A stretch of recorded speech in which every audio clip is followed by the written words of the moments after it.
सुमेरु माँ के पास पहुँचना होगा। उत्तर दो सुग्रीव, तुमने अपनी सेना के साथ सुमेरु में प्रवेश करने का दुस्साहस कैसे किया?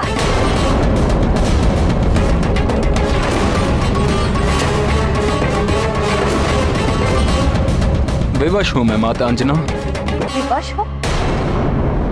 मित्र राज्य पर आक्रमण करने की विवशता मेरी समझ से परे है।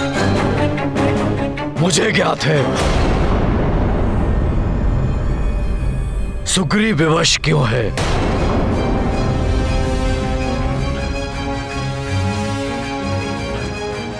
स्वामी, देखिए ना, आपकी अनुपस्थिति में सुग्रीव ने हमारे साथ कैसा विश्वासघात किया है। प्रणाम काका केसरी जी। तुम्हारा कल्याण हो पुत्र सुग्रीव। अंजना, सुग्रीव की विवशता को मैं भली भांति जानता हूं। दोष सुग्रीव का नहीं, वाली का है। वाली पथभ्रष्ट हो गया है, भटक गया है अपने मार्ग से। उसने स्वयं को किष्किंधा का महाराज घोषित कर दिया, मित्र ऋक्षराज को बंदी बना लिया। अब राजा मैं हूं, मेरे आदेश का पालन करो। बंदी बना लो इन्हें, बंदी बना लो इन्हें, बंदी बना लो इन्हें।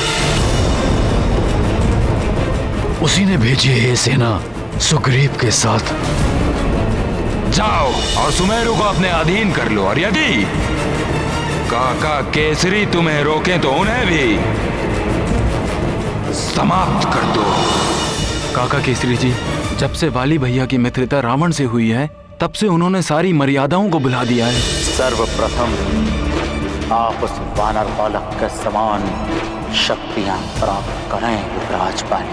मेरी मित्रता स्वीकार कर लीजिए युवराज।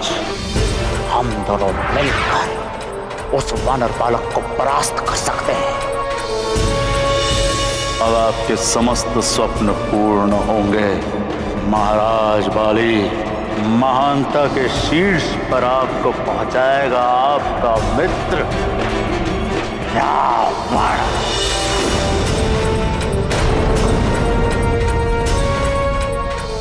जो उनकी इच्छा होती है वो वही करते हैं। मुझे तो उन्होंने आपका वध कर कर सुमेरु पर आधिपत्य स्थापित करने का आदेश दिया है। ये युवराज सुग्रीव को क्या हो गया? ये महाराज वाली के विरुद्ध हो गए तो वे तो इनका वध ही कर देंगे। कुसंगति मनुष्य की बुद्धि और उसका विवेक हर लेती है। वो उचित और अनुचित का मार्ग भूल जाता है। मर्यादा और धर्म के मार्ग को भूलकर कुपथ के मार्ग पर अग्रसर हो जाता है। अतः वो स्वयं के ही अंत और पतन का कारण बनता है। दुख मुझे इस बात का है कि वाली पर अनुचित मार्ग का इतना प्रभाव पड़ चुका है कि मैं उसे उचित मार्ग पर लाने के लिए कुछ नहीं कर पा रहा हूं।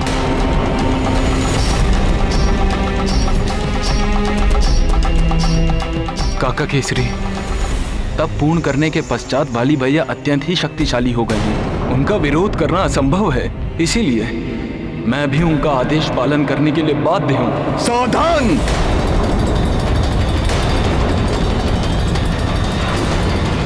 यदि किसी ने राजकुमार सुग्रीव पर प्रहार करने का प्रयास किया तो ये कोकट उसके प्राण हर लेगा।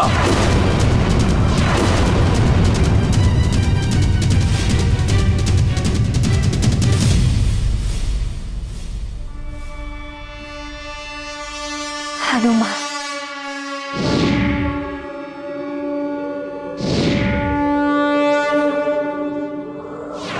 कोकट, तुम्हारी इस धृष्टता के पश्चात भी तुम जीवित हो तो वो इसीलिए क्योंकि मेरा पुत्र हनुमान यहाँ नहीं है। अन्यथा वो अपने पिता और सुमेरु के महाराज केसरी जी के अपमान करने का तुम्हें कठोर दंड देता। महाराज वाली की शक्ति के आगे आपके पुत्र का बल कुछ भी नहीं है महारानी। महानतम महाराज वाली सर्वशक्तिमान हैं। अब उन्हें आपका पुत्र हनुमान भी परास्त नहीं कर सकता।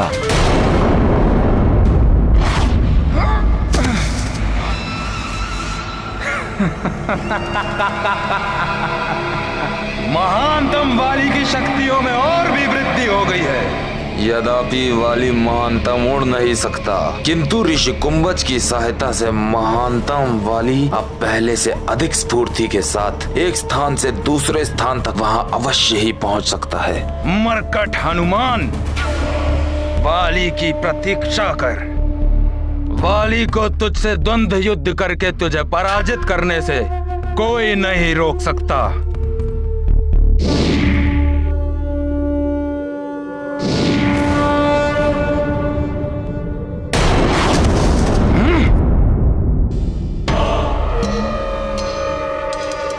महानतम वाली को प्रवाल द्वीप पहुंचने में थोड़ा सा विलंब हो गया, अन्यथा वो मरकट वहां से जीवित नहीं जाता।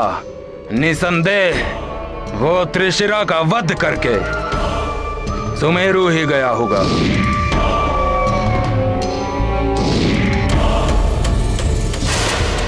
अब मैं भी सुमेरु जाकर उसका वध करूंगा।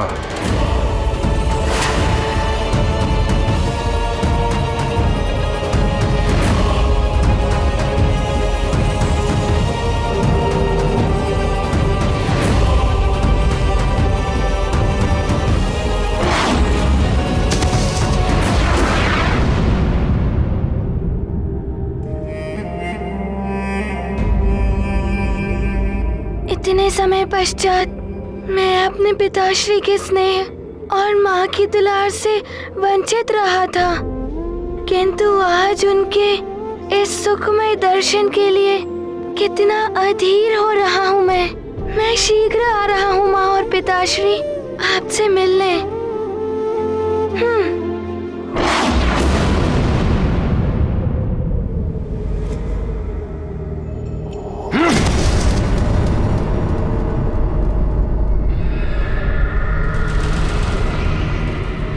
मेरे आदेश अनुसार सुग्रीव, उस मरकट हनुमान के सुमेरु पहुंचने से पूर्व ही मेरे अर्थात सुमेरु के महाराज महानतम वाली का आधिपत्य स्थापित कर चुका होगा। काका केसरी जी, यह सब मेरे लिए भी इतना ही दुखद है जितना आपके लिए, परंतु मैं विवश हूं। यदि मैं किष्किंधा के वर्तमान महाराज वाली भैया के आदेश से बंधा नहीं होता तो मैं स्वप्न में भी आपका शत्रु बनकर आपके या प्रिय मित्र हनुमान के राज्य में कभी प्रवेश करता ही नहीं। सुग्रीव, मैंने अपने मित्र ऋक्षराज को वचन दिया है कि मैं वाली का अहित नहीं करूंगा, उसे सन्मार्ग पर लाने की चेष्टा करूंगा।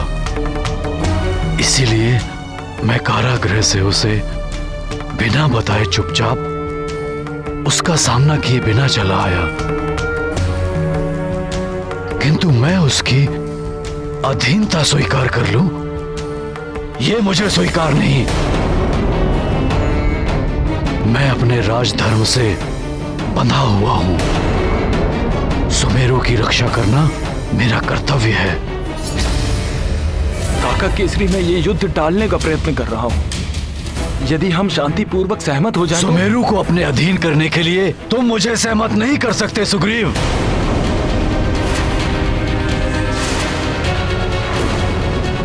मैंने तुम्हें अपने पुत्र हनुमान के समान माना है, परंतु सुमेरु की सुरक्षा मेरा धर्म है। मैं सुमेरु की स्वतंत्रता नष्ट होने नहीं दे सकता। यदि तुम उसके लिए बाध्य हो तो अपना धर्म निभाओ, युद्ध करो मुझसे, रणभूमि में पराजित करो मुझे। महाराज केसरी जी, मैं महाराज वाली की आज्ञा का अवमानना नहीं होने दूंगा। शांतिपूर्वक किष्किंधा की अधीनता स्वीकार कर लीजिए, अन्यथा मैं आपका वध करके किष्किंधा की प्रभुता स्थापित कर दूंगा।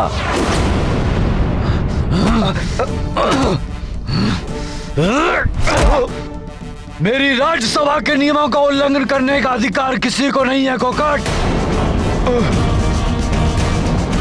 मैं तुम्हारे शत्रु व दुर्दृष्ट व्यवहार के लिए तुम्हें मृत्यु दंड दे सकता हूं। तुम इस समय पुत्र सुग्रीव और मेरे मित्र ऋक्षराज के प्रतिनिधि हो।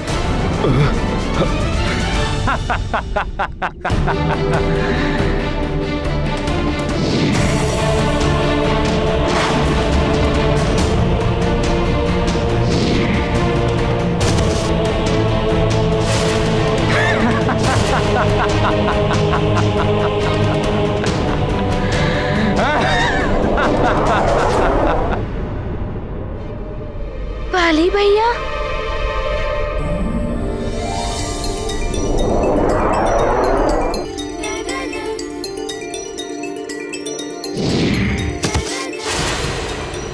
कितना सुखद आश्चर्य है।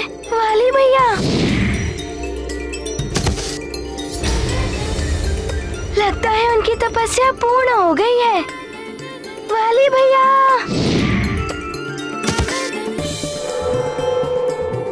वाली भैया,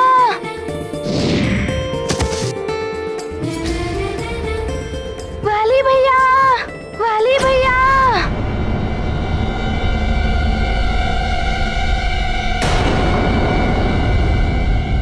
नहीं, शांत हो जाइए आप सब। कोई किसी पर वार नहीं करेगा। कोई युद्ध नहीं होगा यहाँ पर। सुग्रीव, हम सब वाली का शुभ चाहते हैं। उसमें निहित उसके समस्त सद्गुणों को निखरता हुआ देखना चाहते हैं।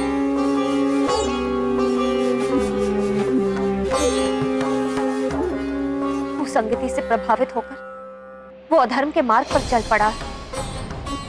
हमारा कर्तव्य है कि हम उसे पाप करने से रोकें, किंतु आप सभी इसके विपरीत उसकी आज्ञा मानकर उसके पाप का भागी बनकर यहाँ चले गए।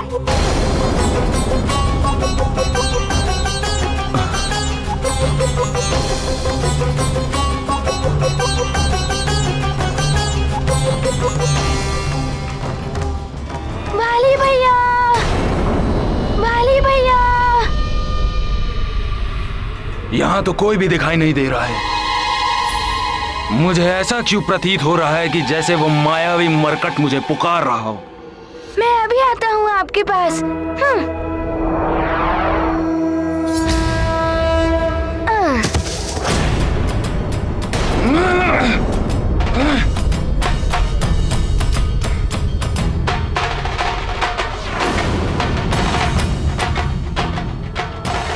मरकट,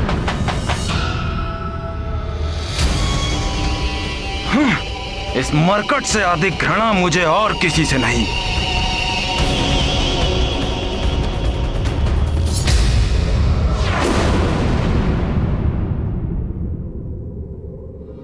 वाली भैया प्रणाम। वाली भैया, मैं तो अपनी माताश्री और पिताश्री से मिलने सुखद कल्पना से खोया सुमेरु चला जा रहा था, परंतु मार्ग में आपके दर्शन होंगे, इसकी तो हनुमान ने कल्पना भी नहीं की थी। वाली भैया, आप यहाँ कैसे, और आपकी तपस्या कब पूर्ण हुई? कहाँ जा रहे हैं आप मेरे साथ चलिए ना सुमेरु। हम दोनों साथ चलकर माँ और पिताश्री को चकित कर देंगे। सुमेरु पहुंचकर चकित तो तुम होते हनुमान, परंतु अब तुम स्वयं मेरे सामने आए हो, तो इस बार मैं तुम्हें बचकर नहीं जाने दूंगा। आप ये तो बताइए, आपको अपनी तपस्या से क्या वरदान प्राप्त हुआ? अवश्य ही कोई बड़ा वरदान प्राप्त हुआ होगा, इतनी घोर तपस्या जो की है आपने। जब वाली तुम्हारी आदि शक्ति प्राप्त कर उनका प्रयोग तुम्हारे ऊपर ही करेगा, तब तुम्हें स्वतः ज्ञात हो जाएगा कि मुझे क्या वरदान मिला है। वाली भैया, आप मेरे प्रश्नों का उत्तर क्यों नहीं दे रहे हैं? आप किसी कारणवश मुझसे रुष्ट तो नहीं है ना?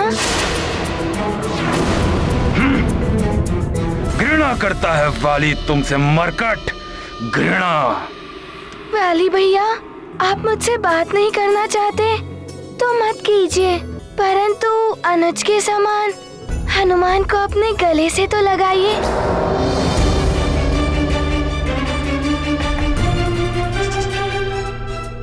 लगाइए।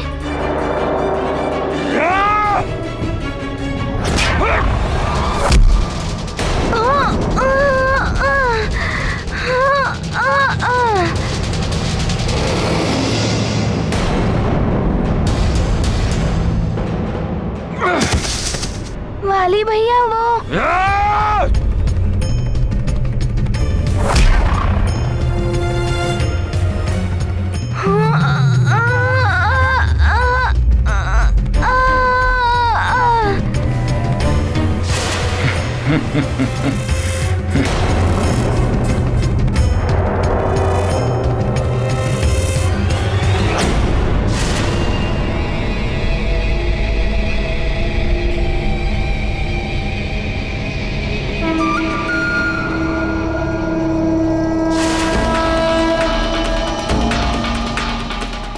आश्चर्य है, मेरे इतने कठोर प्रहार का इस मरकट पर कोई प्रभाव नहीं पड़ा।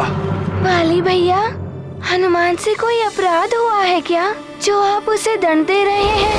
यदि अपराध भी हुआ हो तो उसे अनुज की भूल मानकर हनुमान को क्षमा कर दीजिए ना। तुम्हारे अपराध का दंड मृत्यु है मरकट। ओहो, मैं अब समझा। आप मेरी परीक्षा ले रहे हैं कि आपकी अनुपस्थिति में मैंने कितनी शक्तियाँ अर्जित की हैं, है ना वाली भैया? वाली भैया नहीं, महानतम महाराज वाली का हो।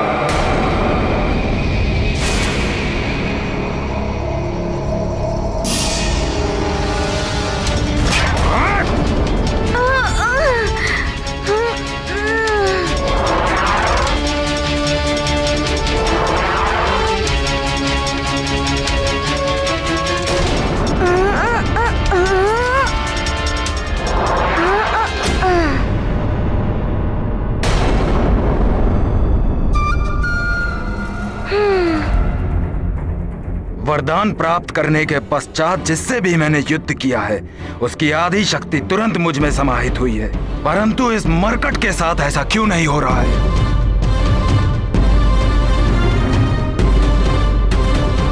मुझे और वार करने की आवश्यकता है। मैं पुनः प्रयत्न करता हूं।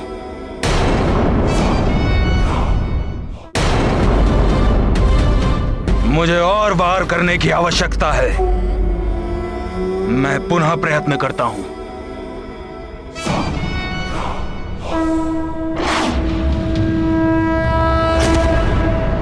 वाली भैया, आप वहाँ कहाँ जा रहे हैं?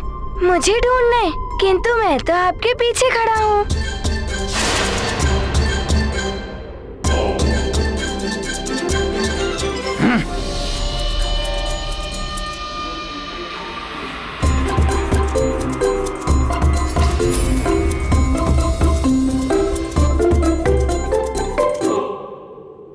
अब इस पर मेरे इस वार के पश्चात इसकी आधी शक्ति मुझे अवश्य प्राप्त होगी।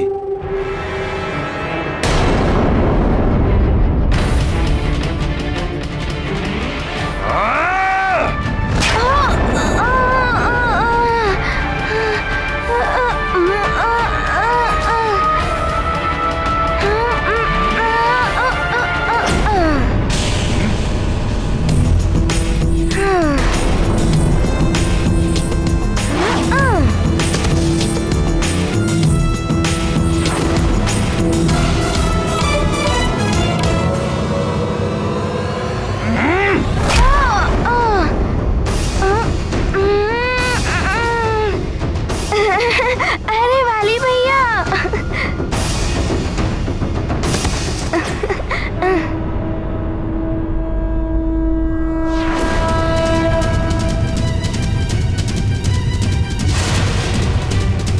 वाली भैया और कितनी परीक्षाएं लेंगे मेरी?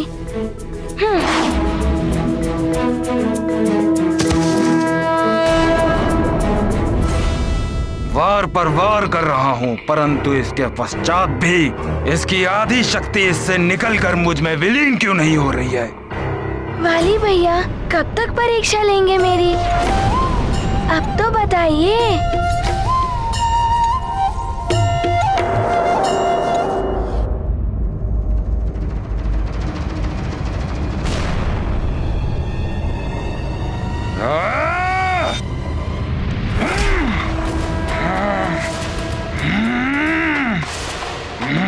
वाली भैया अब तो आपको ज्ञात हो गया है ना कि मेरी शक्तियों में कितनी वृद्धि हुई है। अब आप ये परीक्षा समाप्त कर दीजिए, अन्यथा आप थक जाएंगे। बिना इसकी शक्ति प्राप्त किए इस मरकट को पराजित करना महानतम वाली के लिए भी कठिन है। अच्छा, आप हनुमान की शक्तियों को जानना चाहते हैं, तो इसमें इतना परिश्रम क्यों? मैं अभी दिखा देता हूँ। तेरी शक्तियों का विवरण नहीं, मुझे तेरी आधी शक्ति चाहिए मरकट। नारायण नारायण, वाली केसरी नंदन हनुमान की आधी शक्ति पाना चाहता है, परंतु वो भूल रहा है कि उसको प्राप्त वरदान के अनुसार ये तभी संभव है जब हनुमान शत्रु भाव लेकर वाली के सम्मुख आए। परंतु हनुमान तो उसके प्रति प्रेम से ओतप्रोत है, परंतु वाली ये कदापि समझ नहीं पाएगा क्योंकि उसकी बुद्धि को घृणा और क्रोध ने कुंठित कर दिया है। इसलिए वाली हनुमान पर वार करता रहेगा और हनुमान के हृदय में व्याप्त सरल प्रेम उनको वाली के वरदान से सुरक्षित रखेगा। नारायण नारायण। आपके तप पर जाने के पश्चात मुझे देवियों और देवताओं से अनेक वरदान प्राप्त हुए। देवी अंजना के पास मारुति को ले जाने के पूर्व हम देवता उसे आशीर्वादों से युक्त करना चाहते हैं। अनेक प्रकार के वरदान मुझ में समाहित हैं।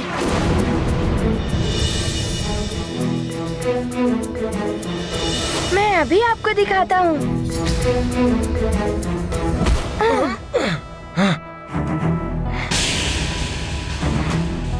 देखिए वाली भैया, मैं अपनी इच्छा अनुसार अपनी देह का आकार बदल सकता हूँ।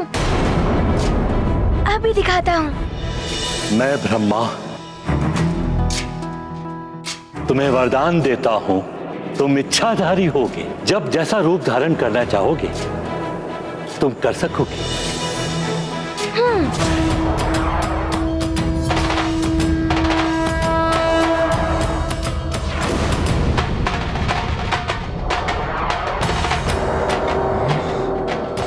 देखा वाली भैया, अब ये देखिए।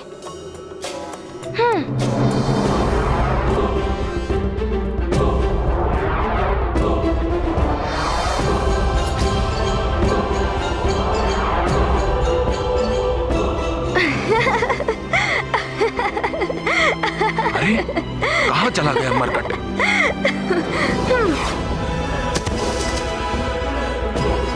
वाली भैया, आप मुझे वहाँ कहाँ ढूंढ रहे हैं? मैं आपके कान के कुंडल के समीप स्थित हूँ। इतना घटा लिया है मैंने अपनी देह का आकार। हनुमान हट जाओ। अरे अरे वाली भैया, आप क्या कर रहे हैं?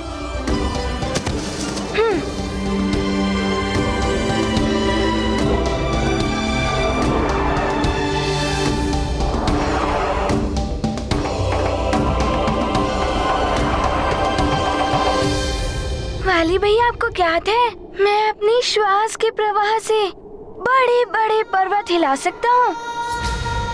अभी दिखाता हूँ।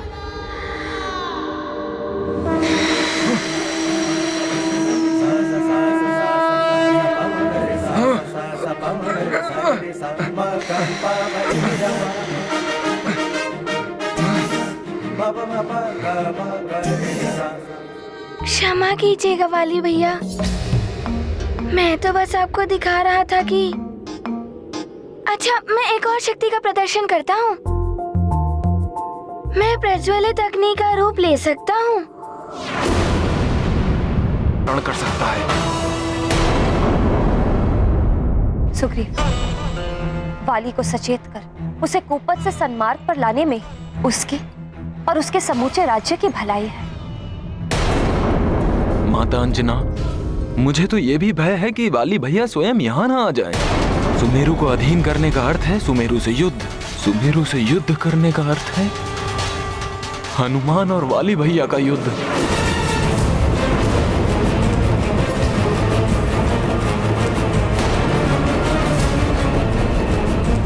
जो वाली भैया के लिए घातक सिद्ध हो सकता है। हाँ पुत्र सुग्रीव, इस बात का भय तो मुझे भी है।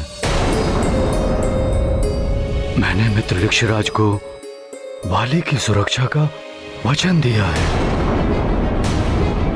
वो यहाँ आ गया तो उसकी रक्षा करना कठिन हो जाएगा। किसी प्रकार वाली को सुमेरु और हनुमान से दूर रखना होगा।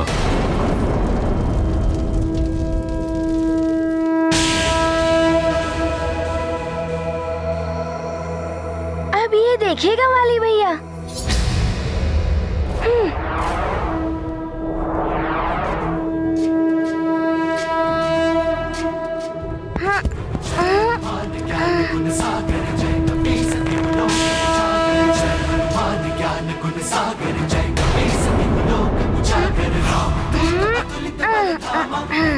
ये मरकट कहीं इस पर्वत को उठाकर मेरे ऊपर तो नहीं फेंकने वाला। मुझे वाली भैया को समझाने का प्रयत्न करना चाहिए, परंतु उससे पूर्व मुझे उन्हें हनुमान के सम्मुख आने से रोकना और भी आवश्यक है। कोकट, मेरे लौटने तक तुम यहीं रुकना और ऐसा कोई कार्य मत करना जिससे किष्किंधा और सुमेरु की शांति भंग हो। जी, अभी कुछ मैं कहूंगा तो महाराज केसरी जी मेरा वध कर देंगे, परंतु उचित समय पर मैं महाराज वाली को अवश्य सूचित करूंगा। राजकुमार सुग्रीव अपने महाराज के प्रति नहीं, महाराज केसरी जी और उनके पुत्र हनुमान के प्रति अधिक निष्ठावान हैं। वाली भैया, आपने देखा मैं इन चट्टानों को कितनी भी दूर फेंक सकता हूँ, परंतु ये तो अभी भी छोटी हैं। इनसे भी बड़ी बड़ी चट्टान उठाकर दिखा सकता हूँ, परंतु यहाँ तो कोई भी बड़ी चट्टान नहीं है, अन्यथा आपको उठाकर दिखाता। यह मरकट अपनी शक्ति दिखाकर मुझे भयभीत करने का प्रयत्न कर रहा है, परंतु इसे ज्ञात नहीं है कि मेरे वरदान से इसकी आधी शक्ति मुझे प्राप्त हो जाएगी और मैं इससे कहीं अधिक बलवान हो जाऊंगा। परंतु मुझे ये ज्ञात करना है कि अभी तक ऐसा क्यों नहीं हुआ।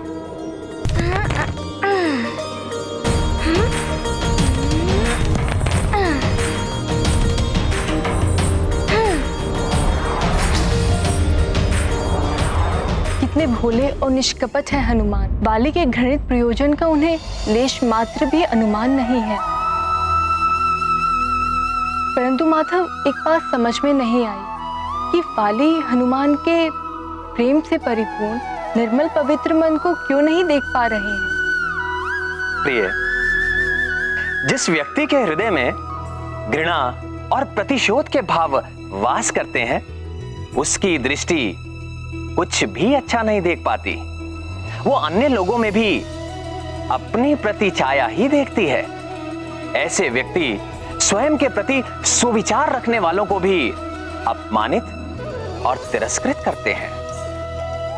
यदि वाली हनुमान के प्रति शत्रु भाव त्याग दे, तो हनुमान उसको आधी क्या अपनी संपूर्ण शक्ति समर्पित कर दे। परंतु वाली ये बात समझ नहीं पा रहा है। सत्य है, घृणा से वशीभूत होकर व्यक्ति धर्म अधर्म, अपना पराया और यहां तक कि अपने हित अहित के विषय में भी कुछ समझ नहीं पाता,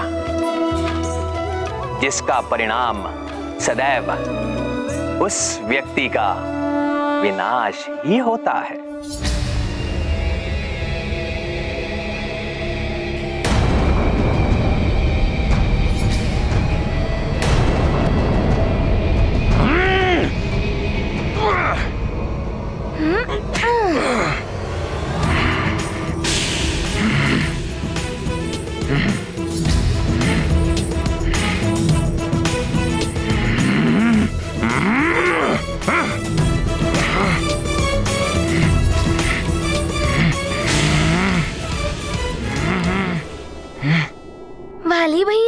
प्रतीत होता है आप मेरी और परीक्षा लेना चाहते हैं।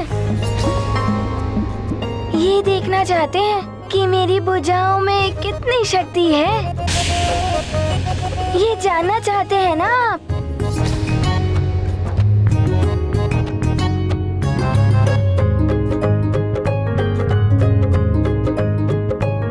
क्यों वाली भैया, अब तो आप जान गए ना कि मेरी भुजाओं की शक्ति में कितनी वृद्धि हुई है।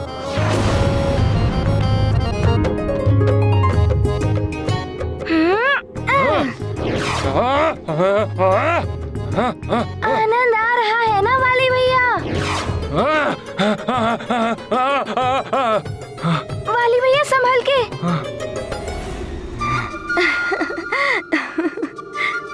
वाली भैया, अब तो आप संतुष्ट हैं ना कि आपकी अनुपस्थिति में हनुमान ने समय व्यर्थ नहीं किया? अब तो मेरी परीक्षा पूर्ण हुई ना,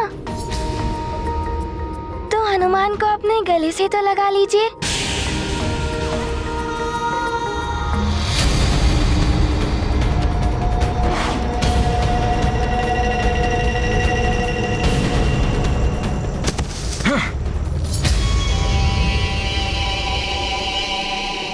गले लगाइए ना वाली भैया।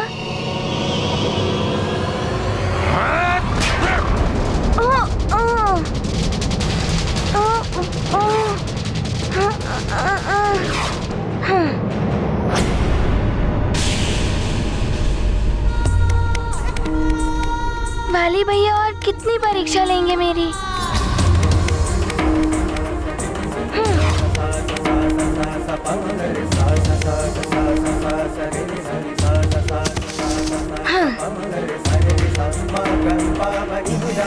वाली भैया, हनुमान को तो ज्ञात है कि आप परम शक्तिशाली हैं।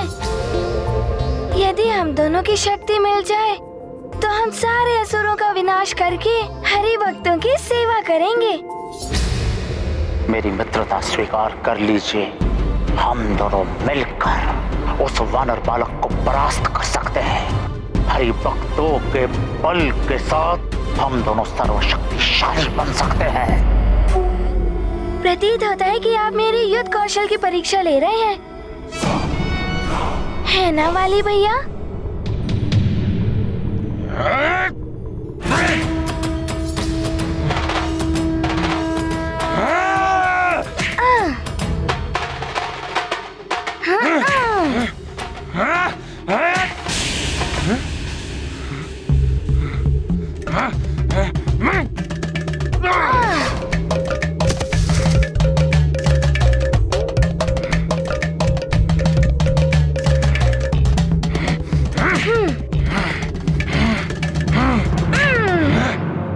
वाली भैया को क्या हो गया है? मेरा प्रणाम भी स्वीकार नहीं किया, मुझे अपने गले से नहीं लगाया, बस निरंतर भांति भांति की परीक्षा ही लिए चले जा रहे हैं। क्यों कर रहे हैं वो ऐसा व्यवहार?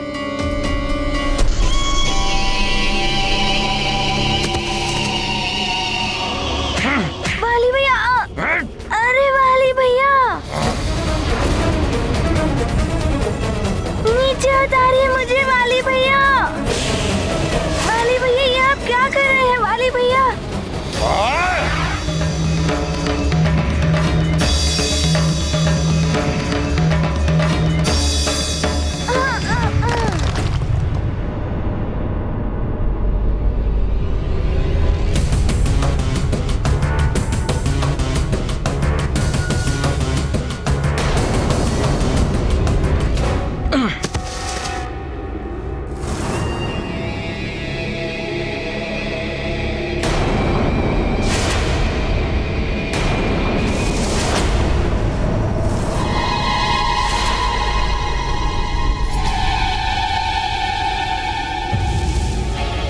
इस मरकट को तो शिलाओं के नीचे होना चाहिए था। ये यहाँ कैसे आ गया?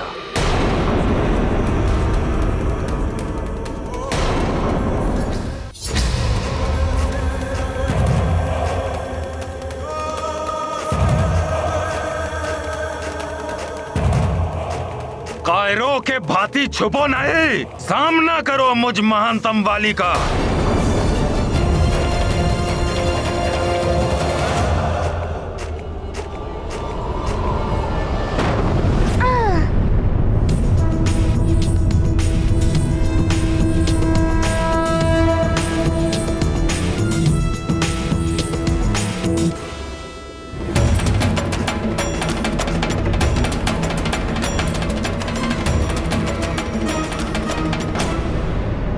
मेरी परीक्षा लेते लेते कहाँ चले गए वाली भैया? वाली भैया! हनुमान!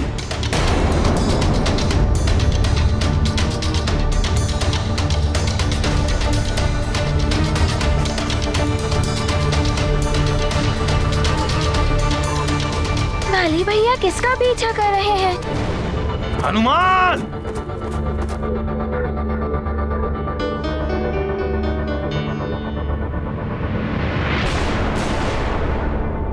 हनुमान! कहाँ हो?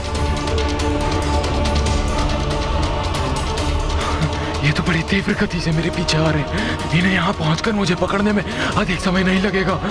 मुझे इन्हें भ्रमित करने के लिए कोई और उपाय सोचना होगा।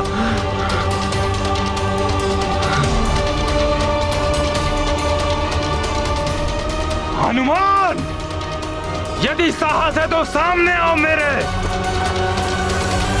वीरों की भांति युद्ध करो मुझसे। बहुत गर्व है ना तुम्हें अपनी शक्तियों पर? तो आओ, मुझ महानतम वाली पर अपनी शक्तियों का प्रयोग करो। कायरों की भांति छुपो नहीं, मेरे सामने आकर युद्ध करो मुझसे।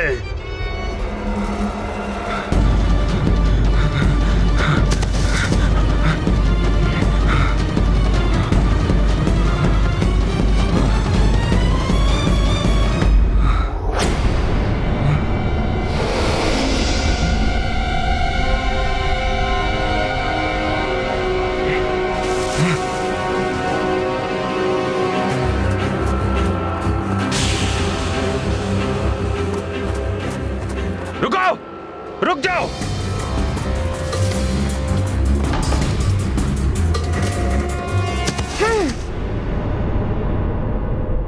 कहाँ चले गए दोनों?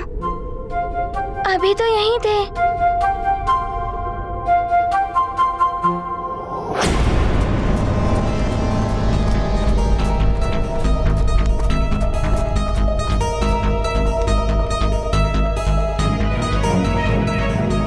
ये गुफा तो बड़ी घुमावदार है। इसमें तो कोई भी खो सकता है। यदि इसमें वाली भैया थोड़ी देर के लिए भी घूम जाए तो मुझे हनुमान को उनके सम्मुख आने से रोकने का अवसर मिल जाएगा। हनुमान!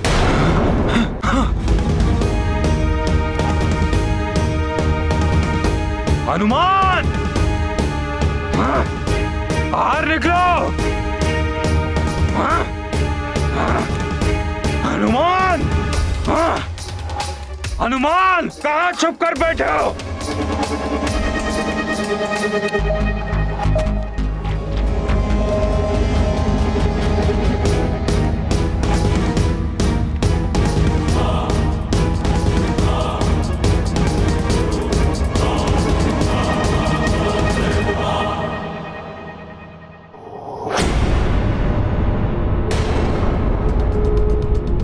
अवश्य वे दोनों इसी गुफा के भीतर गए होंगे।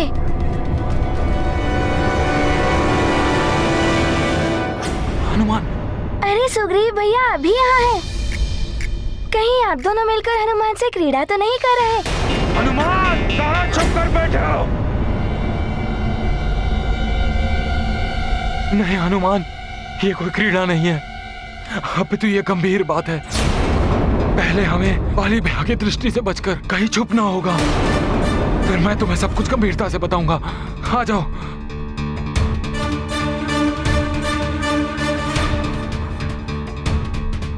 क्या हुआ सुग्रीव भैया? आप मुझे वाली भैया से क्यों छुपा रहे हैं? उन्हें भी आप बुला लीजिए ना। हनुमान, वाली भैया में बहुत ही परिवर्तन आ चुका है। हमें उनसे छुपना आवश्यक है। हनुमान! वाली भैया पुकार रहे हैं। उस गुफा के भीतर अवश्य वो किसी संकट में होंगे। नहीं नहीं हनुमान, तुम उनके पास नहीं जा सकते। वाली भैया संकट में नहीं है, बल्कि वाली भैया हमारे लिए संकट है। ये आप क्या कह रहे हैं सुग्रीव भैया? मेरा विश्वास करो हनुमान, जब से वाली भैया तप पूर्ण करके लौटे हैं, उनके स्वभाव में परिवर्तन आ गया है। मुझे इस घुमावदार गुफा में भटका कर यह मत सोचो कि तुमने बहुत चतुराई का काम किया है। कभी न कभी तो तुम्हें मेरे सामने आना ही होगा। तू अभी आओ मेरे सामने। हाँ। मैं तुम्हें वाली भैया के बारे में सब कुछ बताऊंगा, परंतु यहाँ नहीं, सुमेरु चलकर। वहाँ तुम्हारी आवश्यकता है। क्या सुमेरु में मेरी आवश्यकता है? वहाँ सब सकुशल तो है ना? इतना अधिक में बताने के लिए समय नहीं है हनुमान। बस इतना समझ लो कि तुम्हें वाली भैया से कदापि नहीं मिलना है और अति शीघ्र सुमेरु पहुँचना है। परंतु हनुमान, मैं तुम्हारा प्रिय मित्र हूँ, विश्वास करो मेरा हनुमान, और शीघ्र सुमेरु के लिए प्रस्थान करो। हनुमान! हनुमान! हनुमान, इसके पूर्व वाली भैया यहाँ आए। तुम शीघ्र ही सुमेरु पहुँच जाओ हनुमान। जी सुग्रीव भैया। वाली भैया में ऐसा क्या परिवर्तन आ गया है? और सुग्रीव भैया मुझे बार बार शीघ्र सुमेरु पहुंचने के लिए क्यों कह रहे थे? कुछ तो गंभीर बात अवश्य ही है। किष्किंधा की सेना सुमेरु में क्या कर रही है? सुग्रीव भैया वाली भैया से मुझे दूर क्यों करना चाहते थे? मेरी कुछ समझ में नहीं आ रहा है।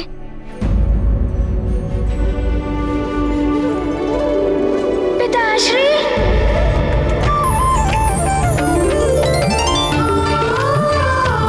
पुत्र हनुमान,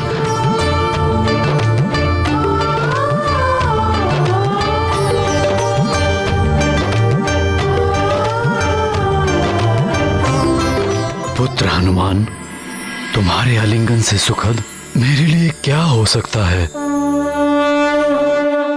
मंगल कर घर आए हनुमन, पिता मिलन आनंदित उन्मन। गृह आगमना महासुखारी, नेत्र मुदित निज लाल निहारी। मातु पिता से मिलन सुयोग, प्रेम प्रबल ममता कर योग। भरी आए जल व्याकुल नैन, मन प्रबोध नहीं निकरत बैन। पिताश्री, मेरे लिए भी आपके साथ से अधिक बहुमूल्य और कुछ भी नहीं है। हनुमान,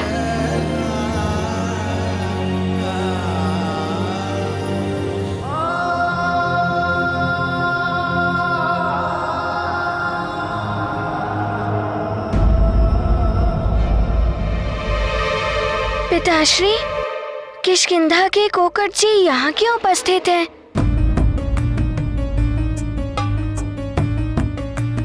और उनकी सेना भी दिख रही है।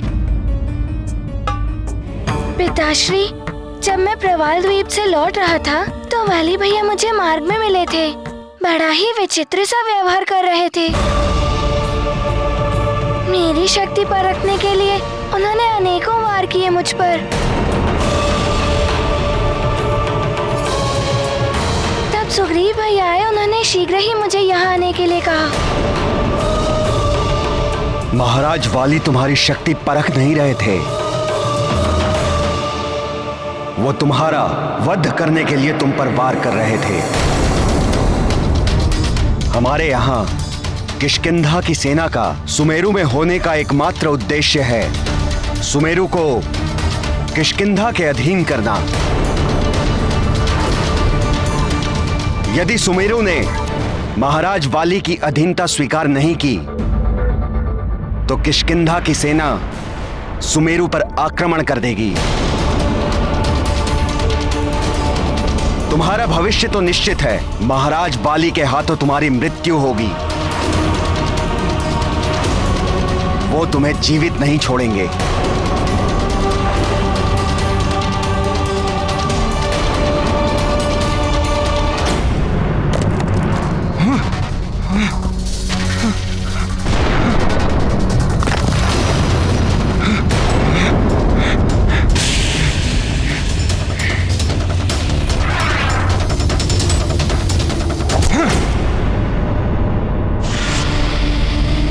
हनुमान मरकट, मैं तुम्हें जीवित नहीं छोड़ूंगा। तुम मुझसे कितना भी दूर भाग लो, परंतु मैं तुम्हें ढूंढ निकालूंगा।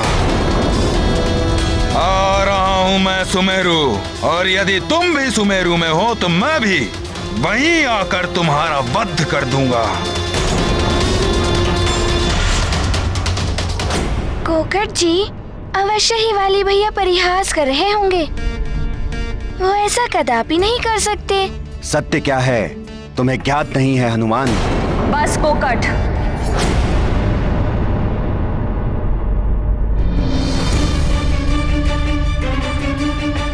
हनुमान को ज्ञात कराने की कोई आवश्यकता नहीं। महारानी अंजना। कोकट,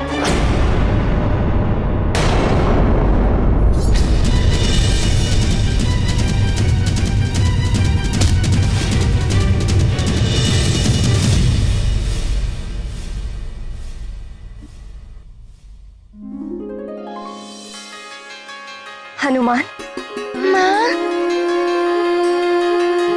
माँ, माँ, मेरा लाल।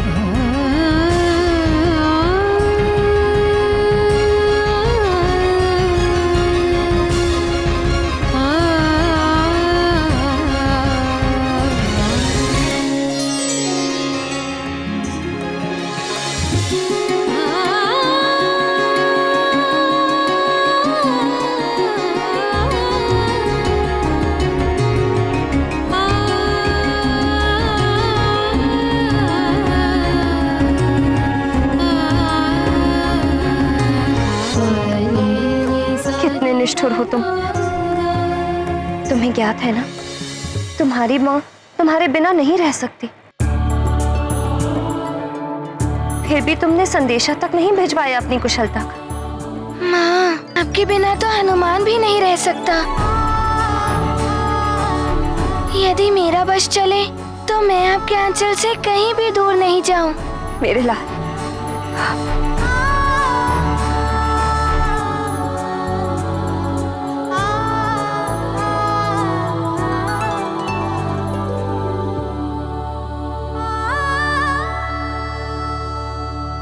अरे इतने दुर्बल दिखाई दे रहे हो। प्रतीत होता है भोजन नहीं किया तुमने इतने दिनों। नहीं माँ, ये तो आपकी ममता भरी दृष्टि को लग रहा है कि मैं दुर्बल हो गया हूँ, किंतु जैसा हनुमान पहले था वैसा ही है।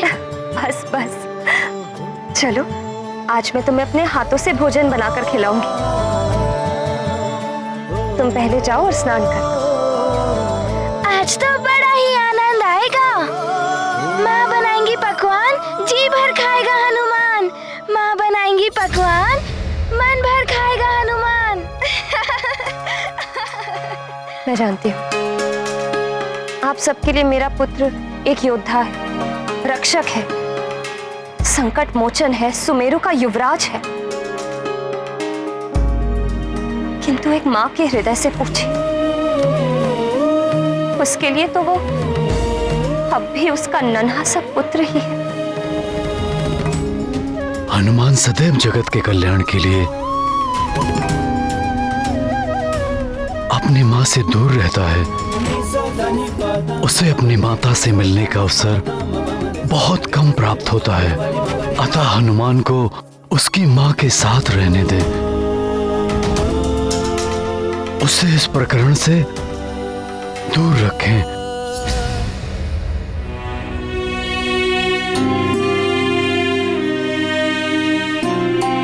आज हनुमान बहुत दिन पश्चात अपनी माँ के पास लौट कर आया है। ये माँ अपने एक मात्र पुत्र पर अपनी ममता, अपना स्नेह लुटाना चाहती है।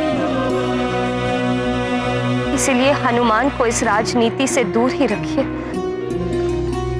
इस माँ पर बड़ी कृपा होगी आप सबकी।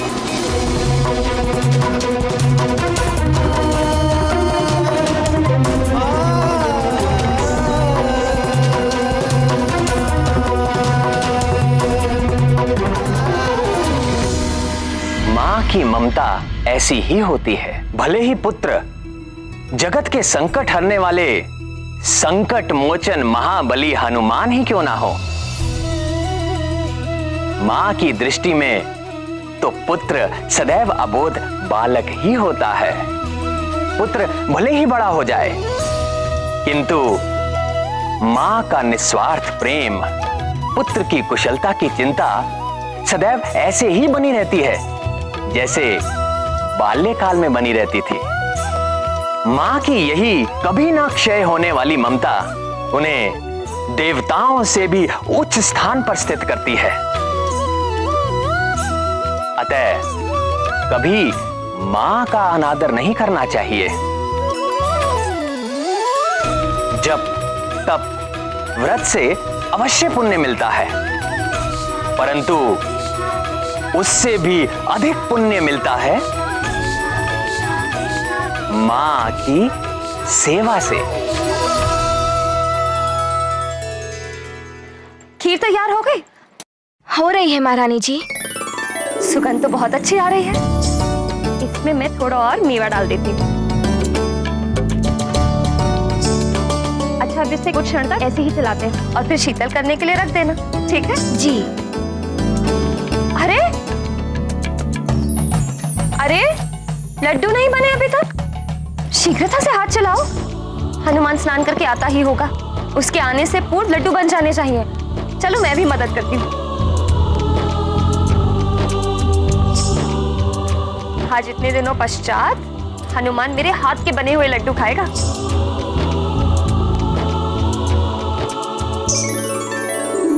अरे, ये आम फल ऐसे क्यों पड़े हैं? इनका आमरस कब बनाओगी तुम? चलो शीघ्रता से बनाओ। आप चिंता मत कीजिए महारानी जी, आमरस मैं बना दूंगी। अंजना, रसोई मैं संभाल लूंगी। हनुमान स्नान कर चुका होगा, तुम जाओ उससे जाकर सज्जित करो। बालकों को अपनी माँ के हाथों से सज्जित होने में बड़ा आनंद आता है। जी माँ।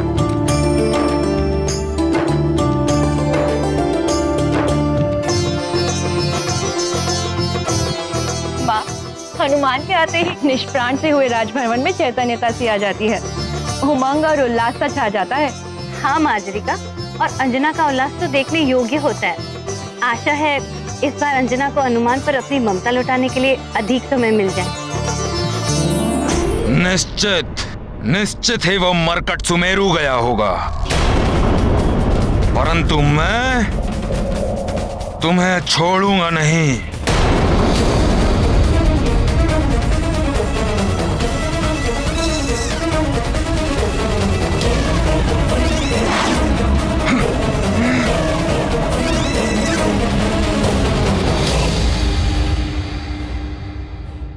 इतनी शक्ति वाली भैया में पूरी गुफा ही ढह गई।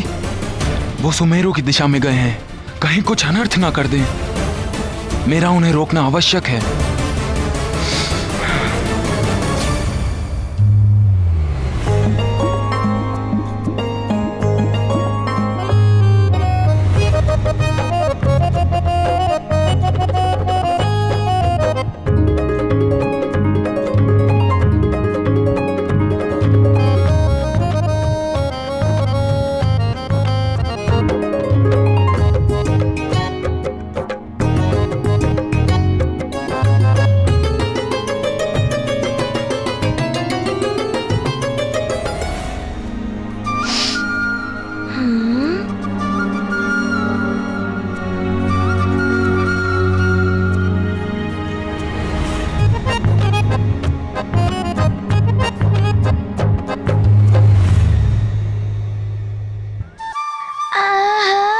कैसी सुगंध! भोजन की? नहीं,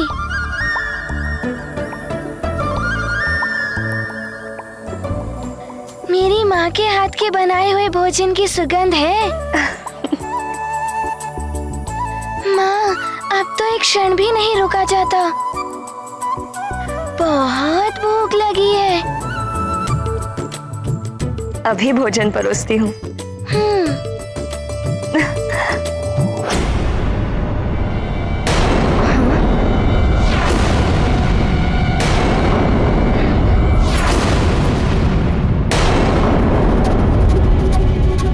कहाँ गया भोजन?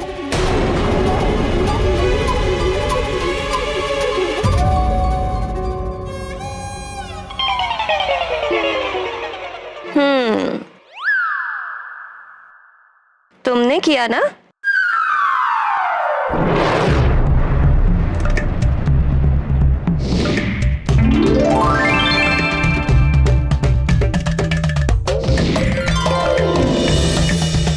माँ, हनुमान से रहा नहीं जा रहा था। इतने दिनों के पश्चात आपके हाथ से बनाया हुआ भोजन जो मिलने वाला था। कहाँ है सारा भोजन?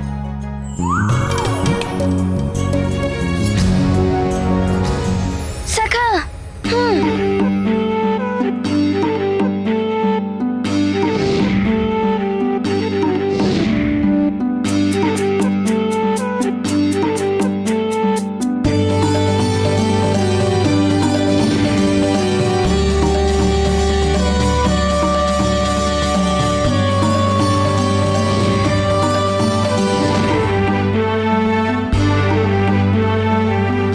क्या हुआ हनुमान?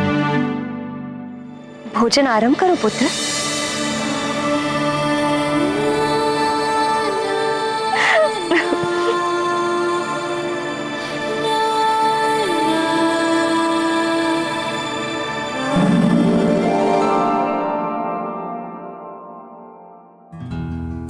ये पहला ग्रास चिड़िया का। आनंद, अति आनंद माँ। ये द्वितीय ग्रास गैया का। गौरी की गैया का।